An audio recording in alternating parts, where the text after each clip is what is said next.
kita review sedikit karena tadi lupa belum direkam.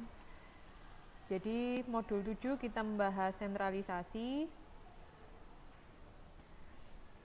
yaitu menunjukkan tingkatan di mana pengambilan keputusan dipusatkan atau dikonsentrasikan dalam organisasi, yang menunjukkan derajat tersebarnya kewenangan untuk pengambilan keputusan dan bukan penyebaran secara geografis.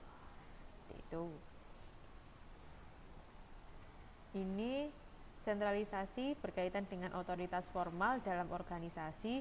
Jika ada pengaruh-pengaruh informal, itu tidak mempengaruhi sentralisasi. Kemudian kebijakan perusahaan membatasi desentralisasi. Sentralisasi seringkali diartikan sebagai pengambilan keputusan yang dikonsentrasikan di satu titik. Sentral itu terpusat, seperti itu. Teknologi informasi memantau perusahaan bersifat desentralik dapat juga digunakan untuk pengendalian yang bersifat sentralik. Yang terakhir, pengendalian input informasi membuat pengambilan keputusan yang sentralik menjadi bersifat desentralik. Karena input informasi itu dari bagian bawah organisasi.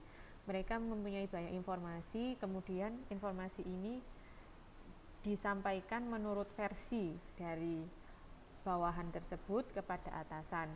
Nah, atasan ini kan mengolah informasinya. Informasi yang sudah menurut mungkin juga kan diatur, sudah diproses oleh si bawahan itu gitu. Jadi mungkin terpengaruh sedikit-sedikit, tidak sepenuhnya informasi itu objektif misalnya, seperti itu. Pengambilan keputusan yang sentralik menjadi desentralik karena pengambilan keputusan yang di pusat dipengaruhi oleh informasi-informasi yang ada pada bagian yang lebih rendah. Kemudian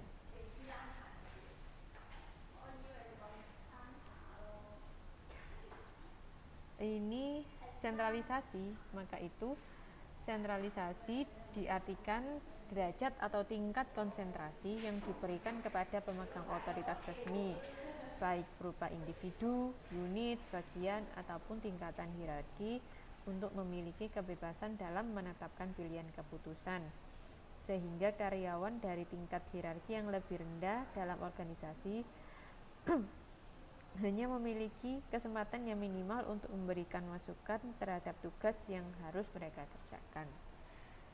Seperti itu.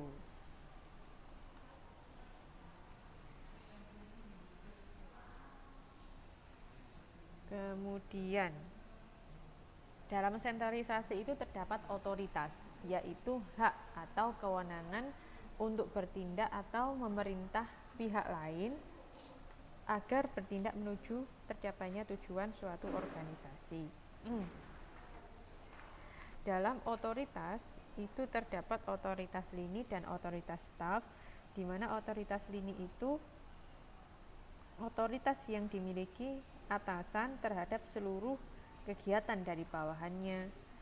Jika otoritas staf itu hanya terbatas karena dia hanya memberikan saran kepada posisi lini, seperti itu.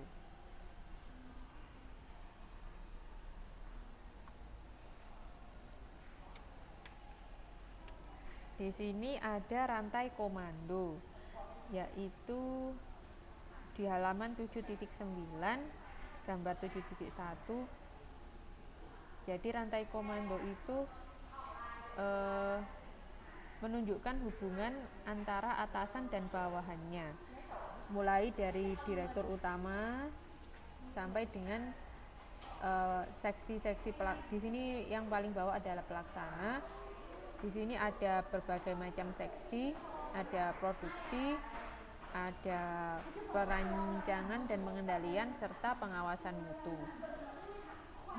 di produksi sendiri ada beberapa seksi. Jadi ini yang paling bawah, rantai komando itu menghubungkan antara atau menunjukkan hubungan antara yang paling atas yaitu direktur utama dengan yang paling bawah yaitu pelaksana.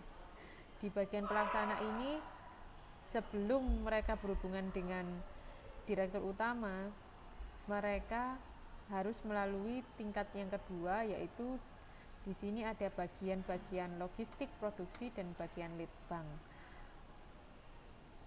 Mereka ini yang akan menghubungkan pelaksana kepada direktorat produksi dan juga direktorat utama, seperti itu.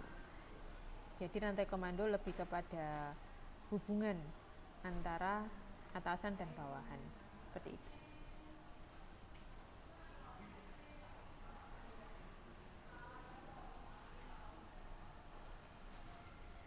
Kemudian pengambilan keputusan dan sentralisasi.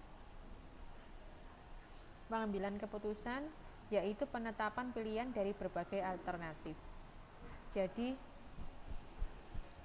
banyak keputusan itu karena ada banyak alternatif, banyak sekali alternatif dan kita memilih satu itu menjadi pengambilan keputusan.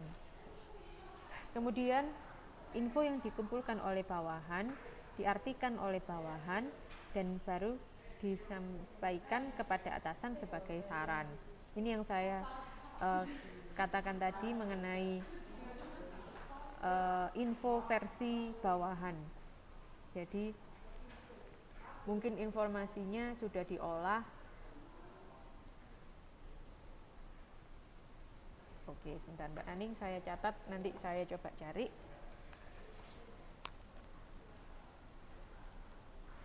Lewat email Mbak ya? Atau lewat Facebook?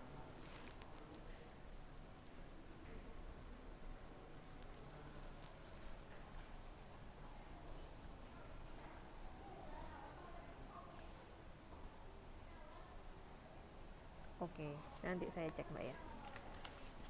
Ada pertanyaan mengenai otoritas.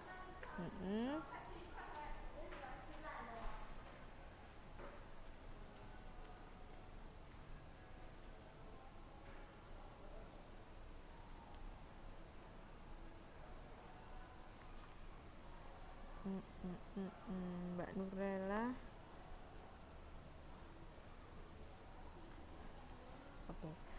Otoritas, kita buka lagi otoritas lini dan otoritas staf. Otoritas lini menunjukkan otoritas yang dimiliki seorang atas terhadap seluruh bawahannya.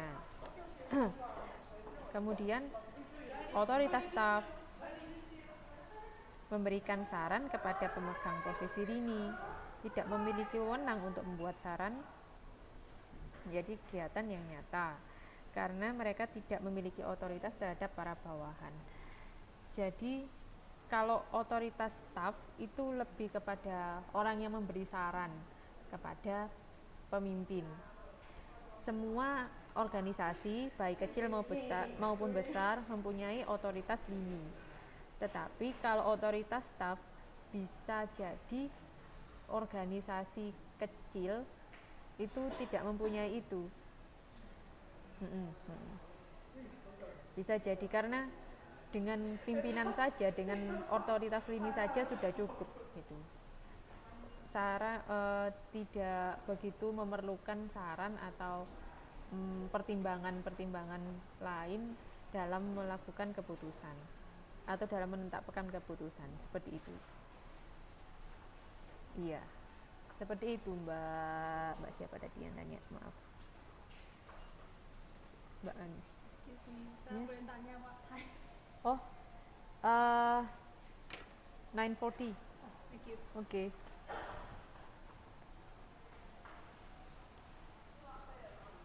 Ya, seperti itu Mbak Anis ya. Ya, Mbak Anis.